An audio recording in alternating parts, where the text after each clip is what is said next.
Comrades, CPML new democracy ఆధ్వర్యంలో వెలుగుమట్లలో ఇల్లుని గత నెల 24వ తారీఖున కూల్చివేయటం అనేటువంటి జరిగింది.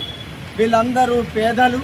ఈ పేదల ఇళ్ళని కాంగ్రెస్ ప్రభుత్వం 3 మంత్రుల ఆధ్వర్యంలో ఇల్లు కూల్చివేయబడ్డాయి.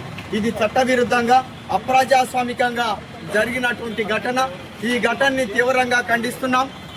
ఎక్కడైతే ఇల్లు కూల్చివేయబడ్డాయో ఆ ఇల్లు కూల్చివేయటువంటి వాళ్ళందరికీ అదే ప్లేస్లో ఇల్లు నిర్మాణం చేయాలని చెప్పి సిపిఎంఎల్ న్యూ డెమోక్రసీ డిమాండ్ చేస్తుంది. 10 సంవత్సరాల నుంచి వాళ్ళు అక్కడ ఇల్లు కట్టుకొని జీవిస్తున్నారు.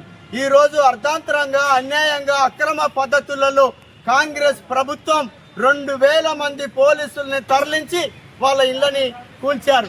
ఇది ఎలా కూల్చారు? ఇది భూదాన భూమి. ఆ భూదాన భూమి పేదలకు మాత్రమే చెందుతుందని చెప్పి మేము భావిస్తున్నాం. కూల్చివేయబడ్డటువంటి ఇళ్ళు ఏవైతే ఉన్నాయో ఆ కుటుంబాలన్నిటికీ నష్టపరిహారం చెల్లించాలని చెప్పి డిమాండ్ చేస్తున్నాం. ఇవన్నీ కూడా ప్రజాస్వామ్యమైనటువంటి ఒక డిమాండ్లే. 311 మందికి ఇల్లు ఇచ్చాము, అదే ప్లేస్లో కట్టిస్తామని చెప్తుంది. మరి 750 మంది ఎక్కడ ఉన్నారని చెప్పి ఇదే ప్రభుత్వం మంత్రి గారు ప్రకటించారు. మరి మిగతా వాళ్ళందరి పరిస్థితి ఏమిటని చెప్పి మేము అడుగుతున్నాం. అలాగే నిన్నగాక మొన్న హైకోర్టు తీర్పిచ్చాది. అదే ప్లేస్లో ఇల్లు కూల్చబడ్డటువంటి వారందరికీ ఇళ్ళని కట్టేమని చెప్పి కోర్టు తీర్పిచ్చాది.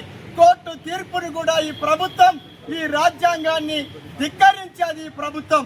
అందుకే మేము సిపిఎంఎల్ న్యూ డెమోక్రసీ ఆధ్వర్యంలో వారికి న్యాయం జరిగేంత వరకు పోరాడతామని చెప్పి అందులో భాగంగానే ఈరోజు ఖమ్మం పట్టణ బంద్కు పిలుపునిచ్చాం.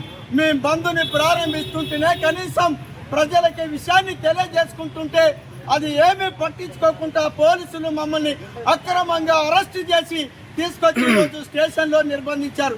ఈ ఘటనని తీవ్రంగా ఖండిస్తూ సిపిఎంఎల్ న్యూ డెమోక్రసీ ఆధ్వర్యంలో జిల్లా వ్యాప్తంగా ప్రభుత్వ దిష్టి బొమ్మల్ని మండల గ్రామ కేంద్రాలలో తగిలేయాల్సిందిగా, ఈ ఘటనని తీవ్రంగా ఖండించాల్సిందిగా, అరెస్ట్ చేసిన మమ్మల్ని వెంటనే విడుదల చేయాల్సిందిగా మేము డిమాండ్ చేస్తున్నాం.